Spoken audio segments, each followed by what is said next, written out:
back. It is the height differential. We are one night removed from the Indiana Hoosiers doing the absolute unthinkable and winning the national championship in football.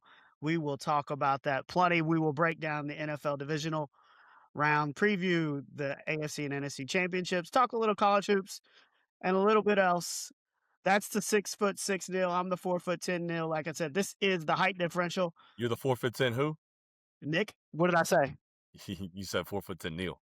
Oof. Do we need to start over? I always knew you wanted to be like me, my dude. I always knew you wanted to be like me. That's cool. Do we need to start over? That's cool. Or do we just roll with it? We got roll with it now. We just roll with it. The 4'10" Nick, the 6'6" Neil. This is the height differential. How many bottles of champagne did you drink last night, Neil? We popped a couple. We had two. We had two in the fridge ready to roll. I mean, it got a little dicey there in the fourth quarter. I wasn't convinced I was going to be able to pop them, but you know, they found a way. The defense stepped up on that last drive when they needed to and got that dub. So we were popping bottles. 27-21. Miami with the ball. Had, I would say, the momentum in the second half. After controlling the whole game, it did make you a little nervous on that last drive.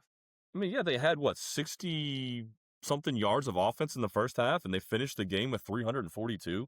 So the second half adjustments by Miami's offense, I mean, they were moving the ball up and down the field on a really, really good IU defense. So they figured it out, and we were talking about it. It's like, earlier in the fourth quarter, instead of taking the field goal, Sig rolled the dice and went for it on 4th and 5, couple fourth downs. Had two on that drive. Had two on the drive. Had the called design QB draw with Mendoza, who made maybe the play of the year, bouncing off tacklers and diving into the end zone. But, if you're going to go for it in that situation, you got Miami on the ropes. They're out of timeouts with a minute and whatever was left. Out of timeouts. It was about a minute 50. It was minute 47, I believe. Minute 47. 4th and 4. You have 4 yards, and the national championship is yours. And they kicked the field goal in that situation. And you and I both agreed we thought they should have gone for it, especially the way that Sig had called the game earlier and the way that Miami was moving the ball. It's like I wasn't convinced, and you weren't convinced either, that 3 points to get that 6-point lead was going to get it done. So 4 yards to win the championship, they decided not to, and luckily it paid off. But I don't know. I mean, in that case, especially after seeing him go for it twice earlier, yeah. I was surprised. I was honestly surprised that they did bring out the field goal unit. And look, like I said, Miami did kind of have the momentum in the second half, and their offense was moving the ball. And whether you're up 3 or you're up 6, the other team's offense can still go win the game. Yeah. And to me, being up 6 was not that big of an advantage of being over 3 to not take that shot on 4th down to try to just go ahead and win it right there. I agree. And it did surprise me a little bit because I think it kind of was not the mold of what we're used to seeing with Cignetti. And look, and I know his thought process is, look, now they got to get a touchdown. A field goal doesn't send this to overtime. And I get that. But if you give me 4 yards to win a ship, and even if I don't get it, we're still up 3. Yes. And they've got to go 80 yards. Yes. And it's not a score a touchdown or nothing. They could kick a field goal on 4th down, even if they get in that area, and then you still have a chance in overtime. Correct. It worked out.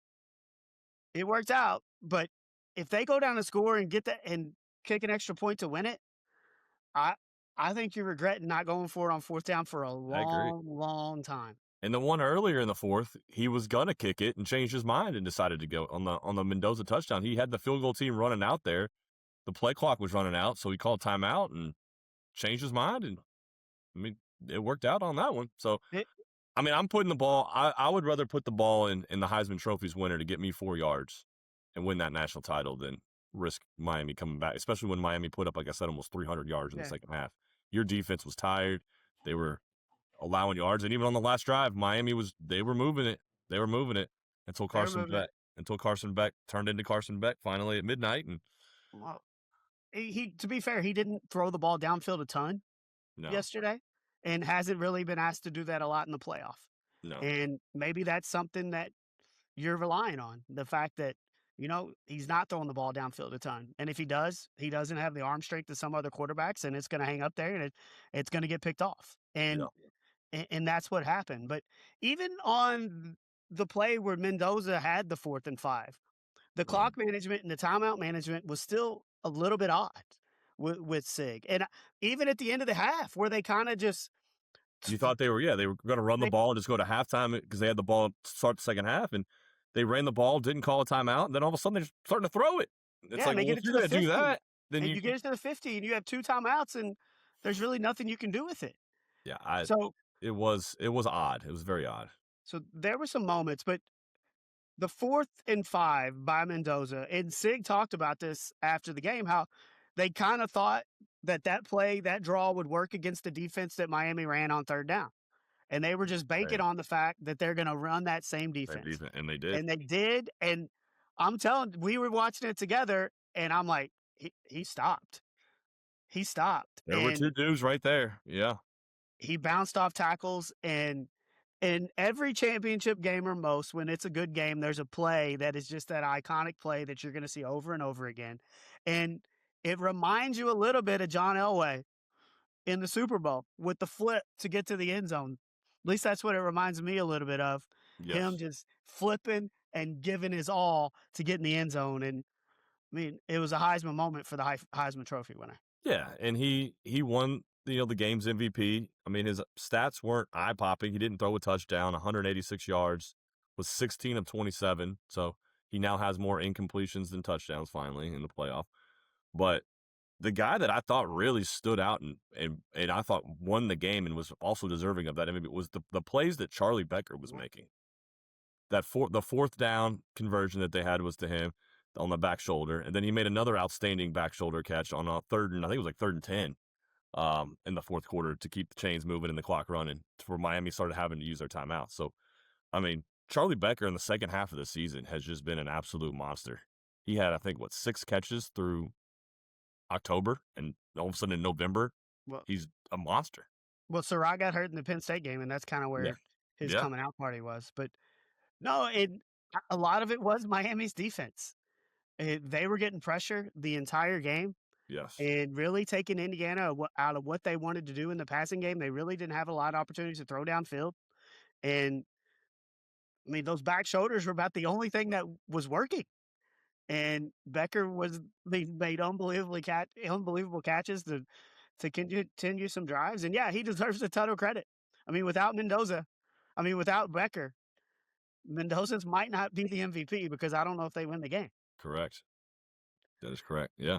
But on Miami's defense, though, They played a like great game. the pressure that they got the entire game, Mendoza was under duress the entire game. We both said last week that we thought if Indiana played the way that they've been playing, they're going to win by 20, 30 points. Maybe we underestimated the Miami defense a little bit because they did things that we hadn't seen since that first drive against Alabama where Mendoza got sacked 2 out of the first 3 plays. Yeah. And They ended with three sacks total, I think, on the game. but even with just that, he was under pressure the entire game. He was, and the IU plan of attack. I mean, it was a run heavy attack. They ran the ball 45 times compared to only 27 passing attempts, and 45 carries for 131 yards, only 2.9 a carry. So I mean, it wasn't much. They did give up a couple big chunk plays, maybe a 20-yard. They had a 20-yard run from Black and a 15-yarder from Hemby, but the IU plan of attack was run it, run it, run it. So Mendoza, especially with the pass rush, and I mean that Miami did a great job, I think, on stopping the run and the pass. Yeah, but I will say to their credit, they ran the ball even more in the second half, and they just stuck with it. And there were a lot of times where they lost a couple yards on first down where it was be 2nd and 12, and they'd still run it on second down and be able to get 5, 6 yards to get back on schedule to where they have a Yeah, chance on third down. yeah, And I think that was a big part of the game. yeah. But I mean, Miami's defense, I think, just deserves a ton of credit, and Absolutely. you knew Fletcher was gonna make a play eventually, you knew Malachi Tony was gonna make a play eventually, Yes. and they both did in the second half to give them a chance, and, I mean, I ain't gonna lie, for a second, I thought Miami was gonna figure out a way to pull this thing out, and then you're right, Beck just had to throw the ball downfield, and it hung up there a little bit, and it, fell into the hands of Jamari Sharp. Yeah, and I mean, every time that, Miami, like, after the Fletcher play and, like, they would draw close, IU had an answer. So, like, Miami, that Fletcher made it 10-7, and then IU has to have a big play. What do? They block the punt for a touchdown. Which, yeah, we haven't even touched on that yet. I Yeah, mean, I mean, such a big play. that put them right back up by 10, and then Miami starts the fourth quarter with a touchdown. It's back to a 3-point game, and that very next drive, Mendoza goes down. I mean, that was the play we were talking about. They go 12 plays and 75 yards, and once again, they're right back up by 10. Yeah, So every time that Miami cut it to that 3-point, score, that one-score game, Indiana needed a big play or a big drive, and their players stepped up to the occasion, and they made those plays that they needed to make. and with the punt, I mean, that's their 8th blocked kick in 2 Yeah, years, yeah, and crazy. which is just a phenomenal stat, Yes, and the possession before, Malachi Tony tries to catch the ball at the 4, trying to make something happen. They get caught, he was tackled at the 5, and they go 3 and out, they punt on 4th and 1, yeah, and then you get that block punt, and it just changes. I mean, you win by 6 and you get a block punt. Block punt's a big reason why that's you won the game. that is a huge play, no doubt. Uh, but just a couple, like, they talked a lot about Mendoza growing up, just a mile from Miami's campus. His dad was a teammate with Mario Cristobal. His mom played tennis at Miami, Yeah, and how him not getting offered a scholarship at Miami and the whole story. I mean, it's gonna be a 30 for 30. But how about Jamari Sharp too? yeah, Also a Miami native, also not yes, offered a scholarship at Miami. yes.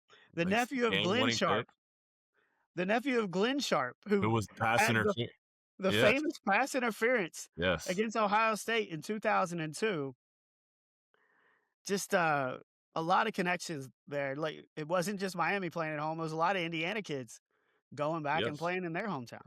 yeah. No, a lot of good storylines in this game, and just good for those kids. They weren't given the chance at the hometown school that that they probably wanted to go to in Miami. They got passed over, and they got their revenge last night. Yeah, so just I'm glad, like we both predicted, it to be a 20-30 point game. I'm glad it wasn't, because it was an entertaining game. It was a very good game. They so Indiana, obviously their first championship in school history. Um they entered the season with the most losses in FBS history with 715, and now they're national champions. Um they had 6 wins versus AP ranked teams this year. The previous record was 3. Under Cignetti, their record when scoring 20 plus points is now 26-0. Dang. Their record when allowing 27 or fewer is 26-0. When they outrush opponents, they're 25-0. They're 2-2. The games where they don't outrush opponents. Well, you throw these Um, stats out, and Cignetti's only lost 2 games 2 games, since he's been at IU. which So is, there's gonna be a lot of something in O's going on here because he's only lost well, 2 games. we continue. Uh, on that note, Indiana 3 bowl wins this year. From 1899 to 2024, 3 bowl wins. Curt Cignetti has a 931 winning percentage. As you said, he just has those 2 losses. He has 3 bowl wins and 1 national title.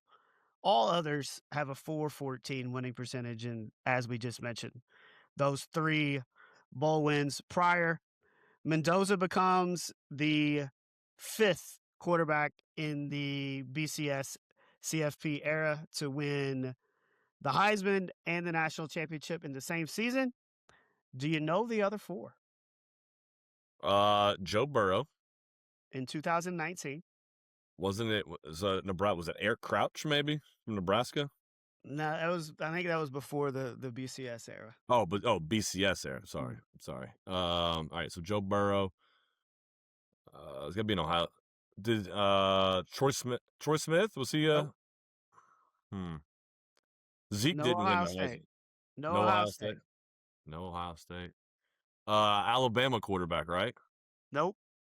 Or not? I'm sorry. Oklahoma quarterback is what I meant. Nope. Oklahoma quarterback. Nope. Tim Tebow. Nope. What? Not even Tim Tebow? Nope.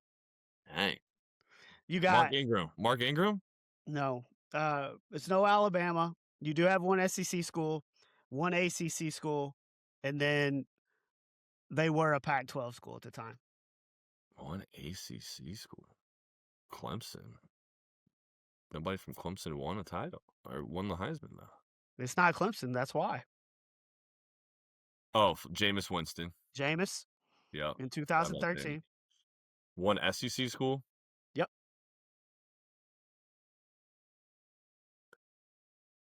You said no Alabama. It's not Alabama.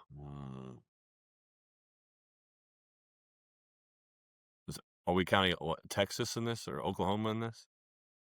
No, it was an SEC school at the time. Oh. Dude, this is hard. All right. 2010, Auburn. Oh, Cam. 2004, USC. Reggie? Matt Leinart. Oh, Leinart. So it was the year after Reggie. Okay. But just so many stats. And what we learned yesterday, Indiana was the first-time champion since Florida in 1966. They said that on the broadcast. Really just an historic night. And do you think the party is still going at Kilroy's, at Nick's? 100%. Did you see they were lined up the night before, camped out in single-degree temperatures to get a spot in the bar at 11 a.m. when the bar opened? I mean, just the amount of time that you spend at the bar. So you get in at 11, you're probably not leaving until they closes at 2 or whatever it is. I mean, no. I mean, the scenes were absolutely, on Kirkwood, were absolutely electric. Dudes climbing on poles and light poles and trees and just massive amount of people in the middle of the street. And if there's one thing that IU knows, the students know what to do. They know how to party at IU. Yep. Yeah. You've been there. Yeah, they do. You've dabbled in that scene before. Curt Cignetti, one thing that he earned last night was a lifetime supply of beer from the Upland Brewery in Bloomington. Lifetime beer. So does Curt Cignetti drink beer? He looks like more of a wine guy to me. Did you watch the post game? I was too busy drinking my own. The first thing he says, they ask him how he's going to celebrate. I'm going to get me a beer. And then in the press conference, he said, that beer tastes pretty dang good. I wouldn't mind tasting another one. And by another, what he means doing all this again. But Hoosier Game Day Lager from Upland Brewery. He mentioned that by name in the post game. I had 2 of those last night. And he has landed lifetime supply. Good for him. That might be. I mean, that's better than that. Might be a little bit better than any bonus in his contract. A lifetime supply. Lifetime supply, and he says his favorite beer. Good for Curt. Good night for Sig, and I hope we don't own a t-shirt company. We used to. We don't. I used to. We don't anymore. But have you seen anybody print the Sig Natty t-shirt yet? Is it? I've not seen it. I've not seen it. It's a good idea though. How much gear did you buy last night? None yet. I haven't had time to get on and really look at it. We got to get some gear. Got to get some stuff for the basement. You know, maybe the Sports Illustrated cover where Mendoza's diving over the end zone looks pretty cool. That might look good on the wall down here. But we will get to that this week. And before we move on, I'm going to give you one more stat. Okay.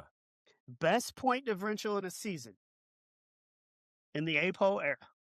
Yeah. The number one is the 2013 Florida State team. Their point differential was 553 points. Okay. Second, I would make you guess this, but it's 1944, and it's Randolph Field. Never heard of them. 489 points. Indiana ranks third all time with 479 point differential. I mean, what was the average? It was over 20, I think. 27, somewhere in the 20s. Have to do that divided by 16. Incredible.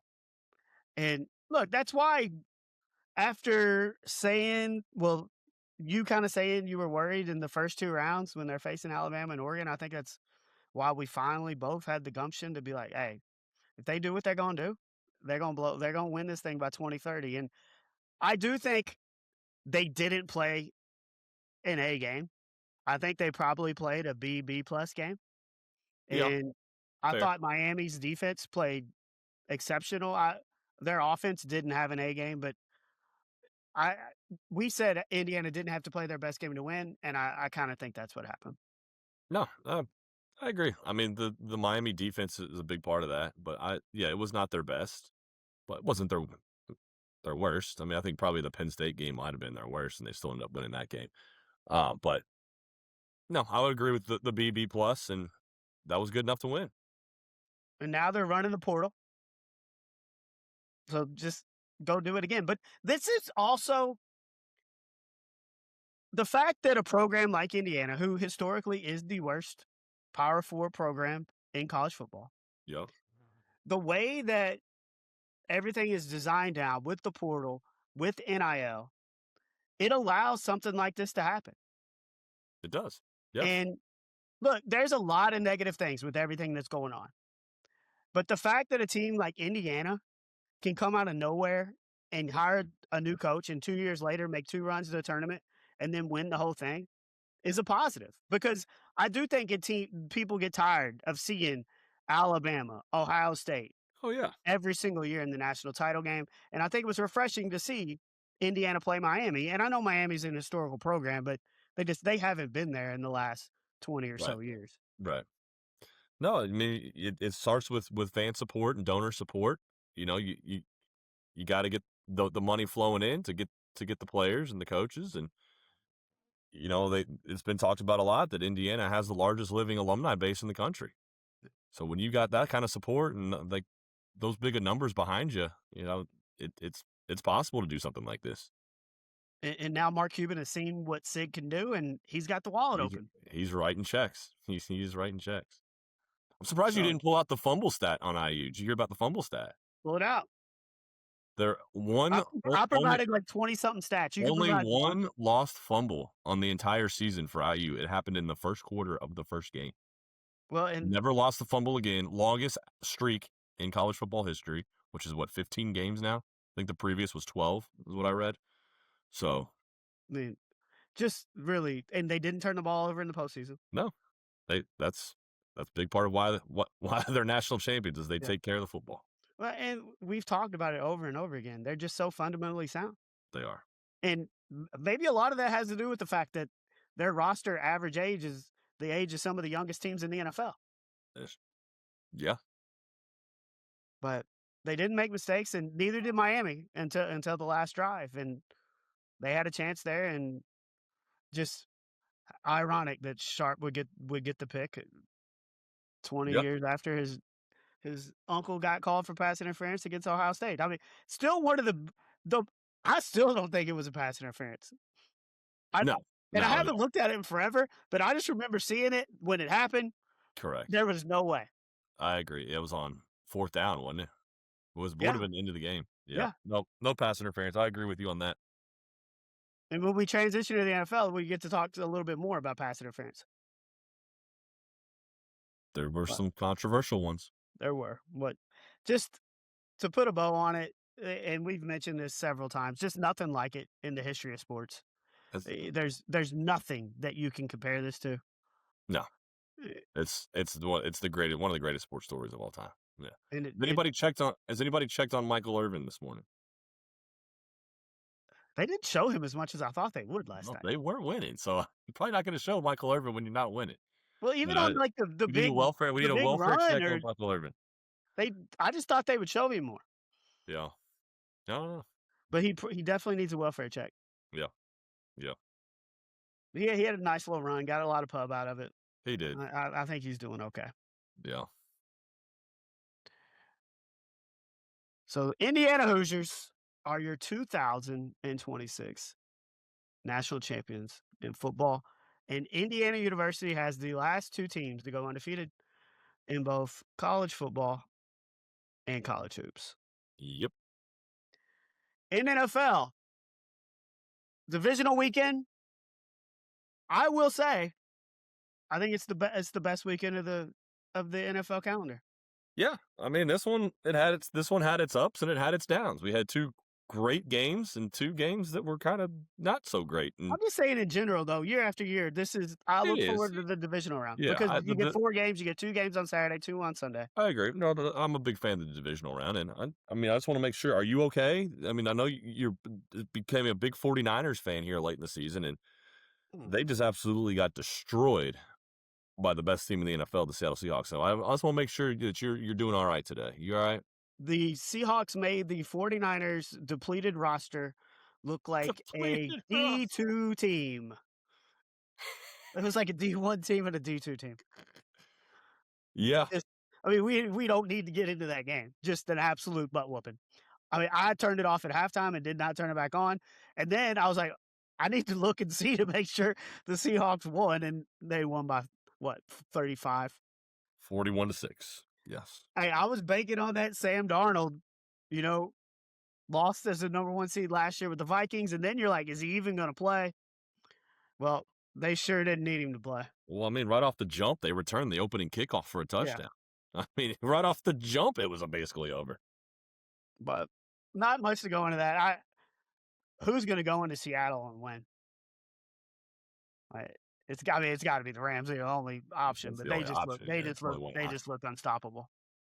I mean, they had we watched that game. Well, I don't know if you were there. We were watching it at Brownies the last time that the Rams played the Seahawks. You know, in November, maybe actually it was early December, Yeah. and they were up 16. Mm-hmm. They had that weird 2-point. Was it a 2-point The conversion fumble that ended the up being fumble? converted too. Yeah. Yeah, like whatever that was. So it took the Seahawks kind of some fluky things to beat the Rams that day.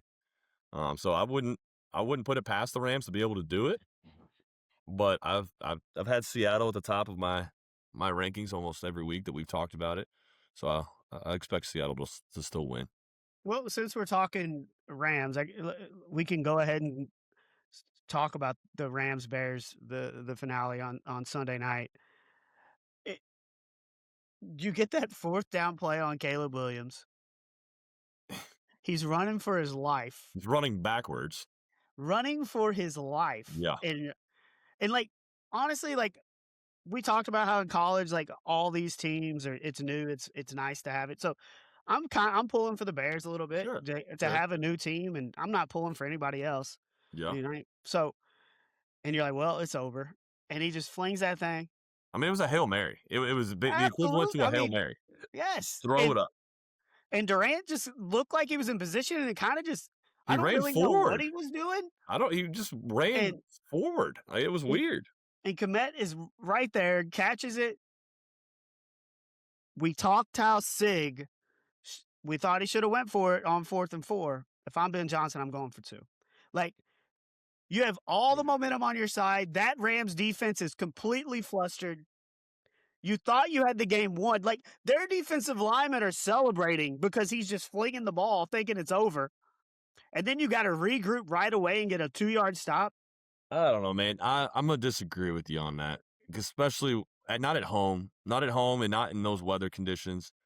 You know, you play for overtime. They got the stop that they needed in overtime, and then they were moving the ball before the pick. But you play for overtime. You try to, maybe get a turnover or something to where you can just kick the field goal at the end and win it. So, no, not mad at him not going for 2. But we talked about the fact that you have it in your hands. All you need is 2 yards to win the game.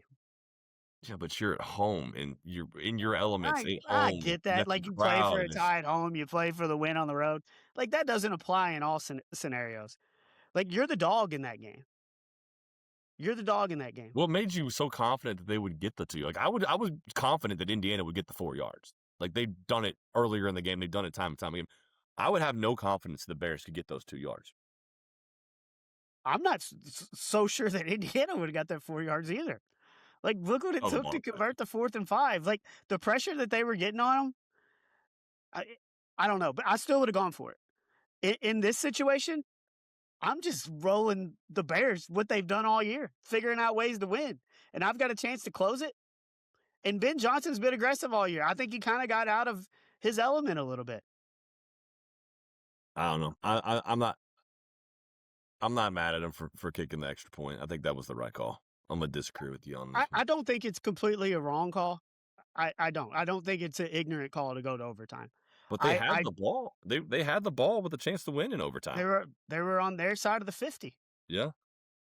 I mean, so it and was right there for the take, and you just gotta take care of the ball. you do, and, like, that play, I don't know if DJ Moore quit on the route or what happened, Yeah. but there was a miscommunication there. May Do you need to take that risk in that point, or you just keep dinking and dunking and getting 10 yards and to where you're Yeah. kicking, where you're getting to where you can kick a 45-yarder, 40-yarder? But you can't throw that pick. No, no, you can't. You cannot Certainly throw can't that do pick. that. Certainly can't do that. And, I mean, once that pick happened, you just you get that feeling that the Bears magic maybe is gonna run out, but then you never know because you just saw what happened on 4th down in regulation, and, like, do they have one more up their sleeve? And, Matt Stafford just kinda calmly drove them down the field, and they get a game-winning kick. But, I mean, dude, what an incredible season for the Great Bears. season. Absolutely fantastic season for the Bears. I mean, would they have 6? Was it 6 wins where they were trailing under 2 minutes? It was 7. 7 wins when trailing under 2 minutes? Yeah. When damn near And had another one. yeah, if they I go mean, for it's 2, they might have it. like, I mean, that's just incredible. What an incredible stat. And like you said, like, great turnaround in Chicago. But the Bears magic finally did run out. And look, they lost, but Caleb Williams at the Blackhawks game sitting right up against the glass last night, and you got to be excited about the future Yeah. if you're a Bears fan. Yeah. You got an exciting new young head coach. You got an exciting team, and now you just got to see if you can run it back because that's the thing we've seen when you win all these games the way they did. Remember the Chiefs did this 2 years ago, and their season kind of Yeah. flipped the other way. So Yeah. you got to prevent that from happening. Yep. The first game of playoff weekend was I was probably looking forward to Rams Bears the most, but this is probably the one I was looking forward to the second most. Yeah. Bills at Broncos. Great game. Great game. How much blame does Josh Allen deserve for this one? 2 picks, 2 lost fumbles. He fumbled the ball Yes, 3 a lot of times. fun. You put the ball on the ground. Yeah. Like that was. Like, I feel like people aren't talking about that. I mean, yeah, no, he does deserve some of it. I mean, he deserves the blame. There's no doubt. I mean, You also miss a wide open Dawson Knox where that would have ended it. yeah. Oh, yeah. Yes. Then, I mean, the officials let some pass interference stuff go, and then on that last drive in overtime, they call those back to back that were very, very questionable. I would say questionable. Yeah, the pick. It's just my thing is I think it was a good pick. I still don't know for sure, but the fact that they went through it as quick as they did, when I watched them review plays in week 2, that I'm like, this is clearly a fumble, and they feel like they look at it for 15 minutes Yeah. in week 2, and you're in the AFC Divisional Round in overtime, where if it's a catch, the Bills are in field goal range. If it's a pick, obviously the Broncos are going the other way. Right. And McDermott had to call timeout even to get them to feel like they might look at it a little more. I mean, isn't it the rule in the NFL, like, to make it a catch, you got to survive the ground and all that? I mean, it was dual possession, and when they hit the ground, to me, it looked like dual possession. When they hit the ground, the defender came out with it. I have no problem with it. I mean, I think it was a good pick. Look, and I'm not arguing the call. I just think it was rushed a little bit. Like, it needed a second look. And Joe Burrow tweeted for the first time in, like, 4 years. I saw that today. Saying, look, it's strategy. He's trying to get on the good side with the refs. He's trying. It's strategy. I guess. So, Did see that. like, I'm not arguing that it was a bad call. A call of that magnitude, to me, deserves a little more time to make sure you're getting it right. And I just felt like they kind of rushed it.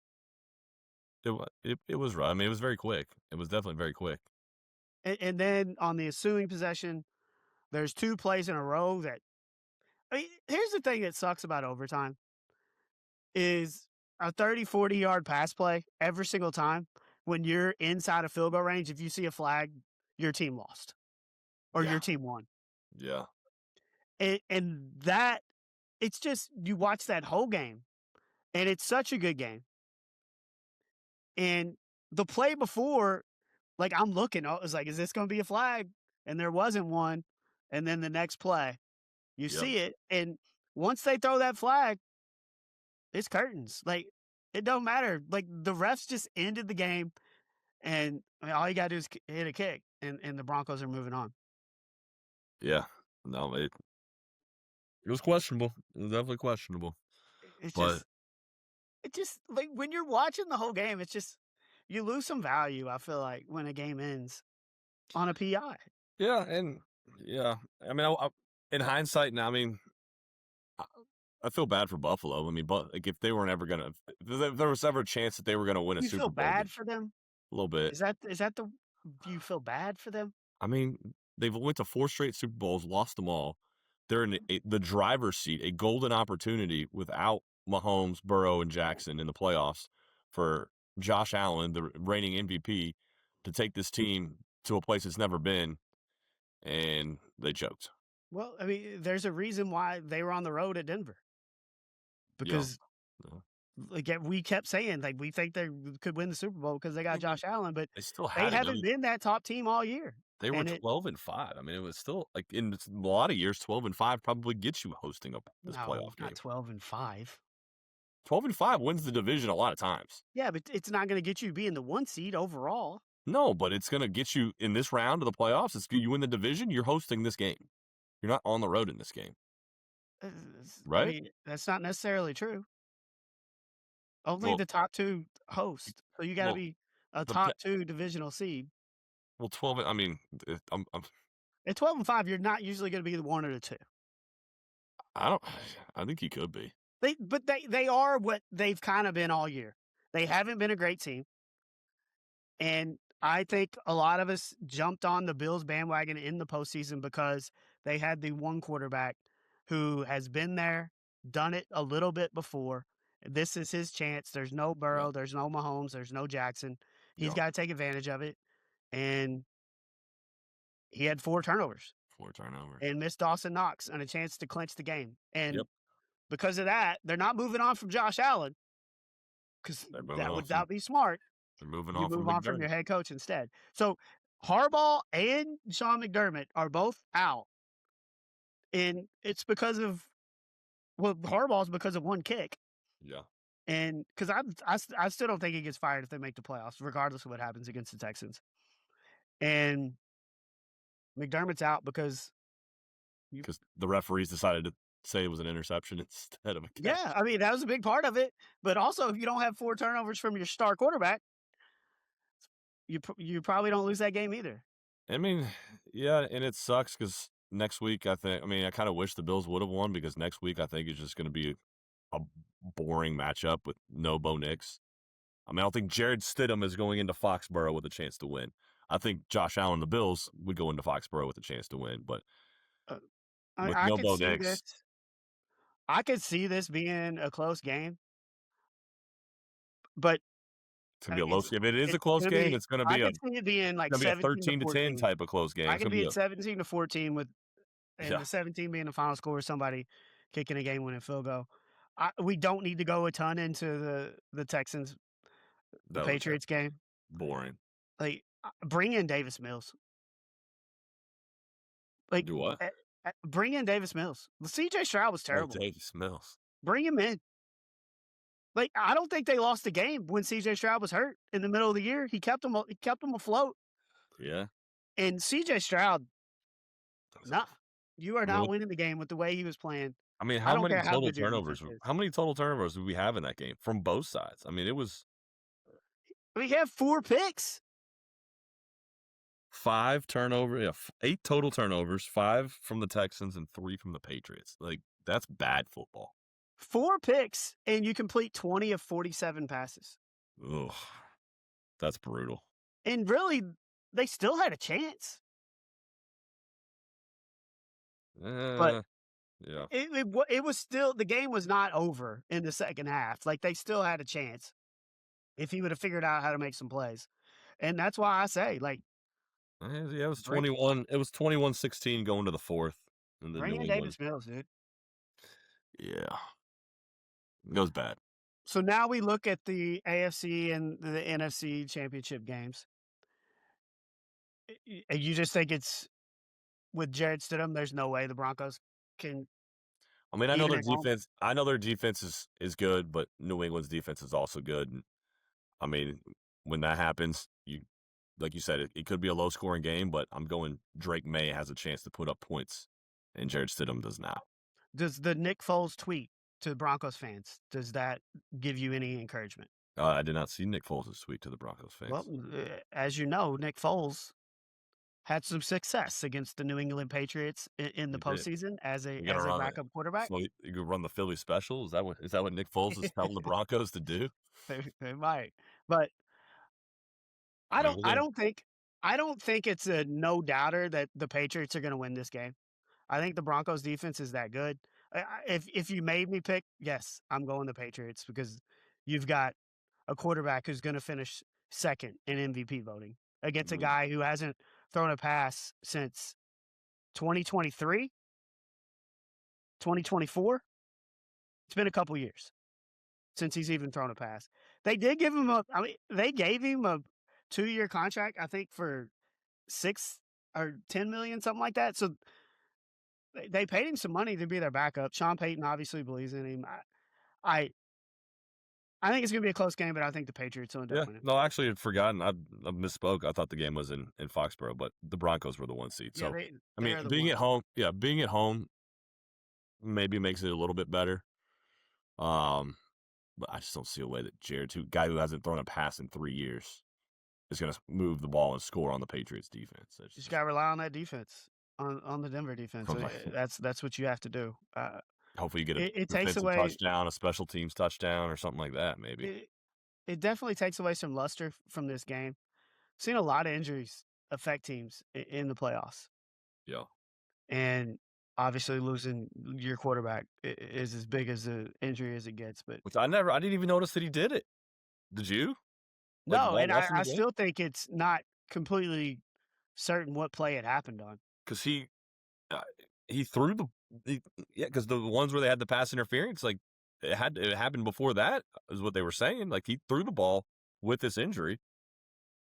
I mean, it wasn't when he went and took the knee in the middle of the field.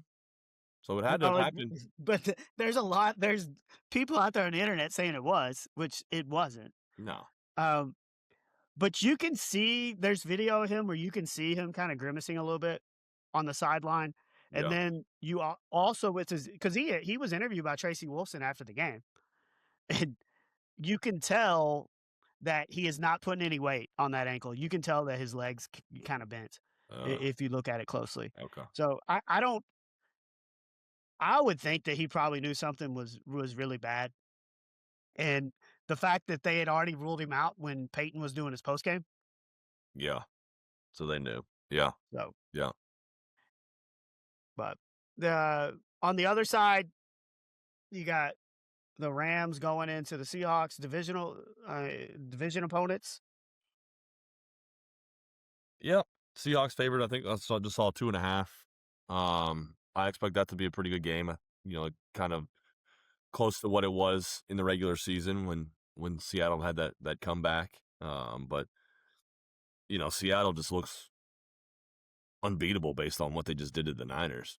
So I just think it's going to be hard for LA to. I mean, I know LA's familiar with it. They do it every year, but so was Seattle, or so was San Francisco. I just think going into the 12th man, it's going to be hard to do. It's going to be hard to win. I think it's going to be hard, but that other side has Matt Stafford and they have Sean McVay. And obviously they've done it before. These two teams are familiar with. They're not going to be intimidated by the 12th man. No, I mean they've played in. I mean a lot of these players have played in this environment, for multiple years. Yeah. I think I've been higher on the Rams for the most of the year. To switch now, I think I got to stick to my guns. I'm going to go Rams here. But what they did last week to the Niners is just, it makes it tougher. That was your team. Your team. I know. But let's also take a look back. How many games did I get right last week? I picked the Bills. Okay, yeah. They did not win. No, you picked the Patriots. I picked the Patriots. You picked the Rams. I picked the Rams. And then you picked the 49ers. And I picked the 49ers. So 2-2. 2-2. But let's talk about talking about what you got right and what you got wrong. What's this I'm hearing?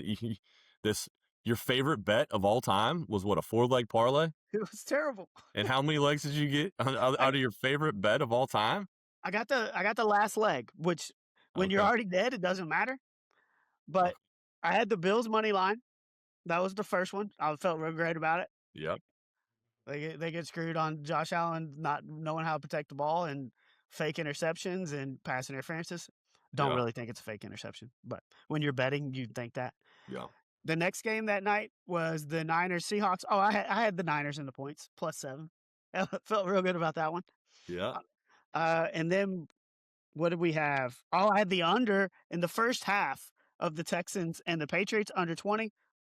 That did not happen. And the only one I got was the Bears +3.5. Okay. Yeah, Carl said you texted him and was like, "This is my favorite bet ever," and you were just. I do that a lot. It's a wonder, like, how they allow somebody like this to talk sports. Well, in this day and age, anybody in the world can host a podcast, and you can be the dumbest person alive and still do it. Nobody has to listen to it, but you can host it. That's true. So I'm officially going Pats Rams. I'm gonna go rematch of the Super Bowl when Pete Carroll decided to not give the ball to Marshawn Lynch and lose the game for Seattle. We're going to go with that rematch, and we're going to go the Seahawks and Patriots, with the Seahawks this time coming out victorious. Well, the bad news is that the Patriots are in the playoffs. It's probably going to be a rematch because they've been there 47 times. The Patriots-Rams, also a rematch. It is a rematch. Yep. And we talked a little bit about this. The Patriots dynasty with Tom Brady, you get so tired of them being there. And they're like, Brady's gone, Belichick's gone. They're going to be down for a little bit. They did. They stunk for a couple years. They were 4-13 2 years in a row. And now they're on the verge of going back to the Super Bowl in Mike Vrabel's first year. It's because they got a really, really good coach in Mike Vrabel, a guy that's had proven success in the NFL when he took the Titans as the number to the 1 seed in the AFC. So you get a coach like that. I didn't expect it to happen in year one, but here we are. Yeah, so won't get a ton into college hoops, but the game of the week to me was Florida going into Nashville and handing the Vanderbilt their second loss of the week. Yeah. Did you watch the game? I did not. No. So Florida's managers forgot like 3 jerseys. What? And like Xavier Lee was wearing 99. Boogie Flam was wearing 33 and had somebody else's name on the back of his jersey. What? Like, how do you do that? I don't know. I was talking to former Louisville women's basketball managers Nick Newman, Brady Walls about it on Saturday. Like, you're fired. You have to be fired. But in a weird way, it might have turned around their season because Xavier Lee played the best game that he's played all year wearing number 99. And I'm guessing that all Florida fans are hoping that he wears that jersey the rest of the year because he finished with a season high. Like he had like 20 points and was great. But their guards are starting to play a little better. And with that front court, I'm not Yeah. saying it yet, but if they keep improving, I they might mean, have a chance to no, defend their crown. they're starting to look. I mean, they're looking now like starting to look like the Florida we expected them to look like. I mean, ever since they lost that Missouri game on the 3rd of January, they beat a ranked Georgia team by 15. They beat a ranked Tennessee team by almost 30. They won by 24, whatever it was. They then go to Oklahoma, who's not very good. They win that game by 23. And then they go into Vanderbilt and, another ranked win. So what is that? It's what, 1, 2, 3 ranked wins here in the last 12 days? Yeah. So this is the Florida team that we expected to see at the beginning of the year, and they won again tonight. They beat LSU by 18. So Yeah. And they're not just winning; they're beating some good teams and ranked teams, and they're winning them by double digits. Upwards of 20 points almost every night. So no, and the they're issue with coming back. them was Boogie Flan and was Xavier Lee. Were they going to be able to provide the production that they lost last year with Walter Clayton and the rest of those guys? Yeah, Because you know how good Condon and Hawk and Chinlik Yelu all are in the front court, and you know what Ty Golden can do as a coach, and they're definitely trending in the right direction. And like, here's another thing: like last week, undefeated Vanderbilt. I'm like, dude, this team can win it all. And then what do they go do? Lose 2 in a row lost because around. they get the Nick jinx. Well, another team that was right there that was also undefeated. We were talking about there was those 5 teams that were undefeated. Iowa State, Yeah. and they've gone and dropped 2 in a row. It is one on the road to a Cincinnati team that has really been struggling this year. So, I mean, that was kind of my surprise of the weekend was Iowa State going to Cincinnati and Cincinnati coming out with a 9-point victory. Well, you talk Wes Miller needing to win, man. That he needed that Needed one. that And one. You needed hey, that one look, bad. you go to a kind of a desperate Kansas team that's kind of starting to figure things out. Yeah. You're getting rolled the whole game. You never really make a run. Like, look, it's your first loss of the year. You kind of can push that one aside. But then to follow that one up with another loss at a UC team that you said has really kind of struggled and under Yeah. Wes Miller, and that one's really not explainable. But they did go and they won by 30 tonight against UCF, trying to get Okay. that back right. Yeah. But um, Kentucky, I guess you kind of got to talk about them. Their last 3 games, they've came back from 12 down against Mississippi State, Yeah. from 18 down against LSU, Yeah. and then 17 down against Tennessee. 2 of them on the And road. yeah, 2 of them on the road. You get that the pass to Moreno again at LSU. Yeah. The Leitner The style. Yeah. Yeah, I mean it really did remind you of the Leitner catch. Yeah. He didn't bounce it. He didn't have as much time. But did you even go up and catch that ball? Like his catch was contested. Leitner's Yep. catch was just not contested. They're Right. behind him. Just let him get it. Like his catch was contested. For him to go up that high, get it, turn around and make that shot was pretty awesome. And then to follow that up with coming back and beating Tennessee again, you lose like you're down 12 against Mississippi State, and Big Blue Nation is about to be like, let's go. All right, Mark Yeah. Pope, we've seen enough. And then you win that one, and then you're down 18 against the LSU team is not that great. Nope. You figure out a way to win that one, and then you get down 17. You're like, we gonna do this every game, and it looks like that might be the Finding a case. way. They're finding a way. Louisville got it going right by Yep. just absolutely putting on a Pittsburgh team that did not look like they even wanted to be there. No, that was a dominating performance by the Cards from start to finish there. I think they jumped out, what was it, 12-0, 14-0, something like that. Yeah, McNeely hit a couple threes there to start, Yeah. and They were off to the races from the beginning of the game. So that was kind of it. So we only have 3 undefeated teams now. yeah, We have Arizona, yeah, Nebraska, yeah. and Miami, Ohio. Well, I just saw it won in double overtime, I believe. the Red Hawks State. on Saturday were down late, and they got a 3 at the buzzer to send it to overtime, and then they end up winning overtime. And my guy Peter Suter had 37 points, was 7 to 10 from 3, and hit the 3 that kind of sealed it in overtime.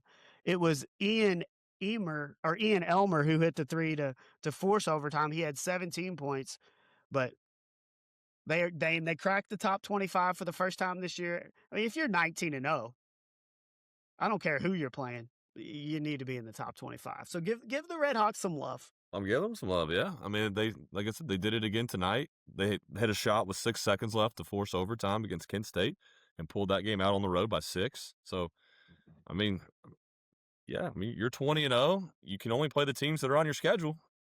So, you know, you might say they're MAC teams, but 20-0 is 20-0. So, yeah, you got to put them in the rankings, and deservedly so. Yeah, so we're wrapping up.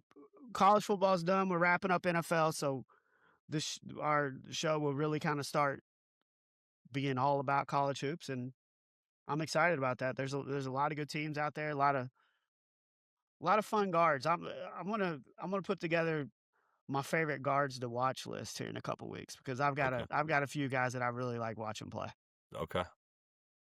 And that was why I was such on Vandy, because I really like watching Tyler Tanner play.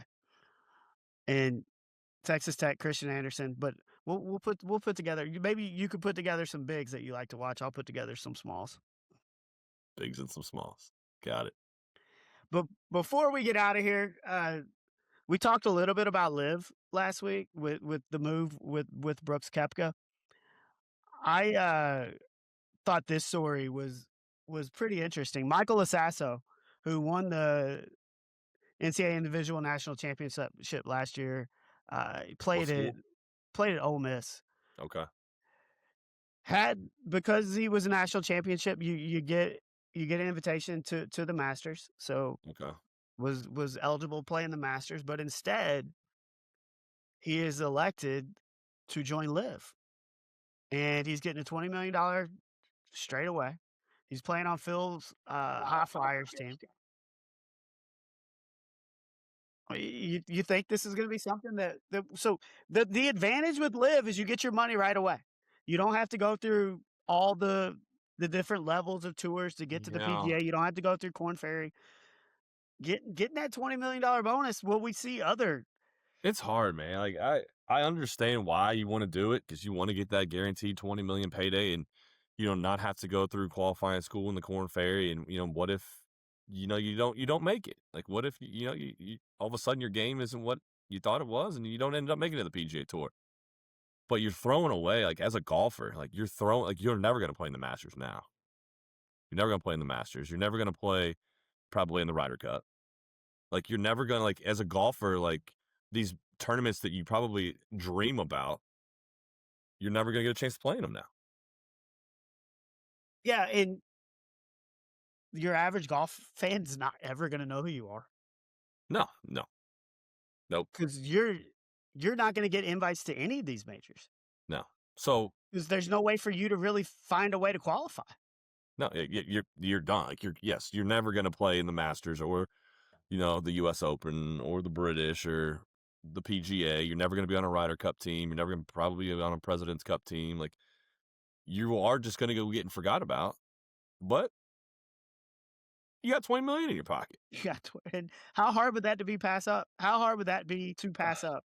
As a I guess it all depends on. He's also foregoing his senior year too. Like, you can make, like, if you're as good as you're supposed to be, like, you're an NCAA champion. If you're as good, if you have confidence in your skills and you think you can make it, you can probably make the $20 million on tour and then some.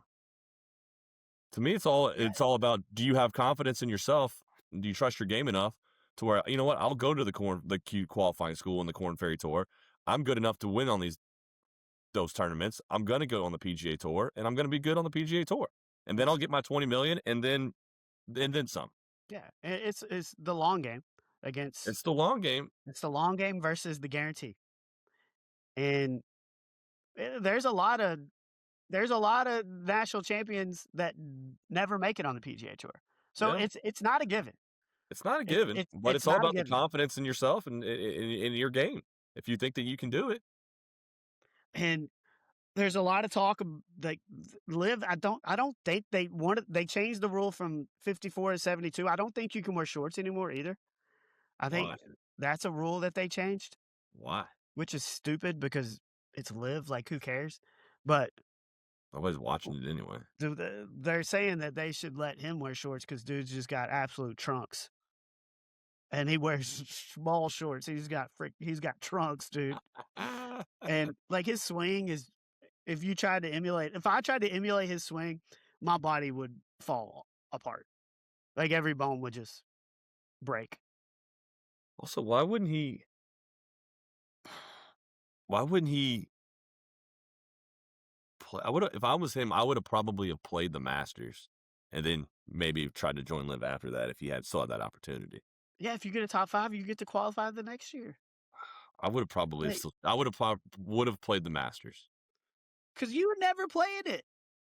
No, like as a golfer, as a golfer, like that's the mecca. Like that's the They golf mecca. and they ain't making no pathway for you to get back in. No, you're out. 'Cause No, he's you don't done, have man. any name recognition. He will never play. Like I said, he'll never play on the PGA Tour. He'll never play in the major tournaments, Ryder Cups, or anything. Like he's thrown it all away, but he's throwing it away for $20 million. Yeah, I mean, It's a I tough think call. That's a I think tough a call. lot of people would throw away that opportunity for a guaranteed 20 mil. It's a tough call. But he's got to figure out a way if this is what he's going to do, and obviously this is what he's going to do. Like you got to play it a lot like Bryson does, to where you're making your name other ways because you're Some not going to make your TikToks, name by winning on the live. some YouTubes, and some Yeah, TikToks. I think it's the only way to do it to Yeah, really build that name recognition. yeah. So, have you watched any of the TGL? I was on at the bowling alley. I haven't watched a lot. I did see it was on at the bowling alley today. Jupiter was losing again. I'm assuming they lost. They still They haven't lost. won. They're terrible. What are they? Like, wait, they didn't win a single match last They, year. they haven't They're won 0 this year. 2 this year. They haven't. They had a chance, and they won like they did the hammer and got it back to 1, and then they lost the next hole and it was over. Poor Tiger. I don't know. Like the ratings are down, I think, pretty significantly from year 1. And Yeah, I mean, Tiger's there, but he ain't playing. He's just kind of being the hammer guy, where he's got the hammer in his pocket and helping them read greens. I I enjoy watching it because I just like watching those guys play, but I just don't know if it appeals did they to your start it average earlier golfer. this year? Like No, it started at the same time. it did. Okay. Mhm. I mean, there's like I'm not watching it only because there's other stuff I want to watch on. Like I'm Well, watching ranked college basketball. Like I'm yeah, watching you're putting it Arkansas up. and Vanderbilt tonight. Like if it was in April after the like college basketball season's over and it's just 162 baseball games on, yeah, maybe I'll watch TGL on a Tuesday night instead of Reds baseball. But Well, it's hard to do that because I mean, prime time is going to be going up against something for the most part. yeah, And normally what they do is they have that 7 o'clock slot where they're leading into the second game of college yeah, basketball, and whether it's on ESPN or ESPN2, they've got a doubleheader, so they're always going up against games. yeah.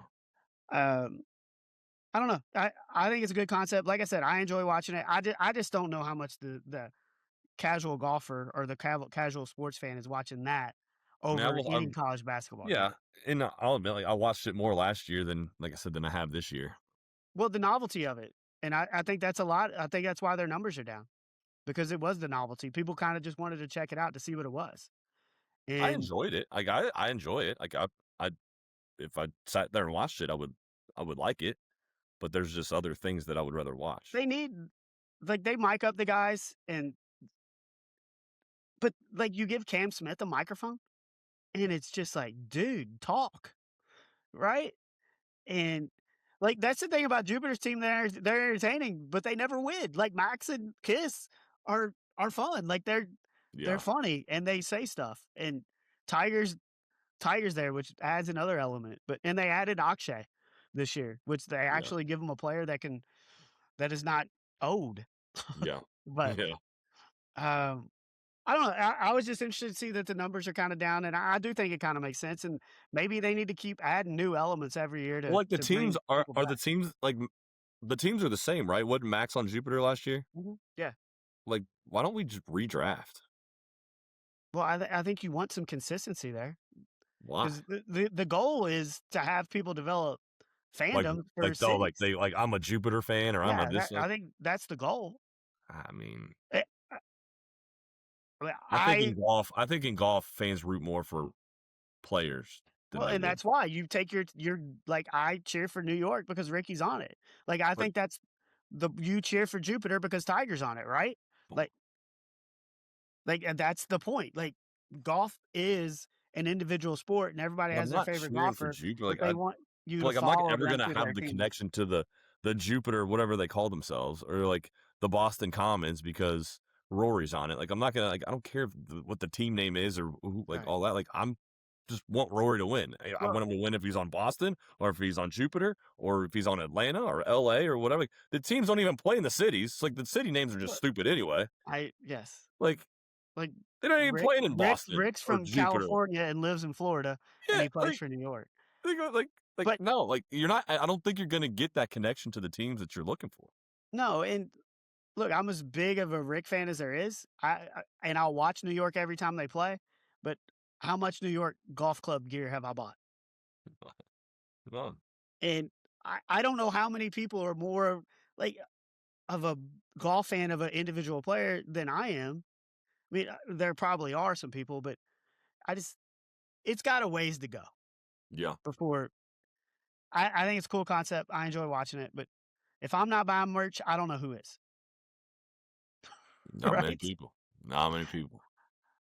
But you got to get your Indiana merch before that it's gone. They will restock it. Dude, they maybe won't. Like the Braves won the World Series in 21. That night I bought the toboggan. The next day you couldn't get it and it was never available again. So if I, there's something that you want, you better get it. I'll look into that. Yeah, And then we'll get also it. come back like 3-4 months later and see what's on sale. But get with what you want right now that you make sure that like there's something that you definitely have to have, buy it tonight. Gotcha. And then go back 4, 5, 6 months later and see if stuff's 50% off. Yeah, Because I got a ton of Bengals AFC championship stuff like 6 months to a year later. yeah. Bought all the nephews Christmas presents and There you go. T-shirt jerseys with the Super Bowl patch on it. All There kinds you of go. stuff. But the Indiana Hoosiers, they won the Cincinnati. Crazy. Won the Cincinnati. And y'all won bowling. Congrats. We did. Did. But that's all I got for this one. We went like an hour and a half. I don't think we need to go an hour and a half this week. Nope. Nope. But we appreciate everyone for listening. And for those of you that watch us on YouTube or Spotify, we appreciate that you all putting up with our ugly faces for an hour and listening to us. But Yeah. you follow us on what apps are we on? We're on Apple Music. We're on Amazon. We're on anything you can get your pods. Hit the subscribe button because that helps us pop up on more people's pods, and then it pops up so you know when we drop a new episode. We started dropping like little segments of our episodes, so you can get those on. We're calling them quick takes, and those will pop up throughout the week too. And so we'll put up something kind of recapping the championship or recapping the NFL. That'll be there. But for the 6'6" Neil, I got it wrong in the intro. We're gonna get it right in the outro. I'm the 4'10" Nick. There you You go. have been listening to the Height Differential. Can I get a Hoosiers? Hoop. Hoosiers. We'll talk to you next week. Give it to me. Hoop. Hoosiers.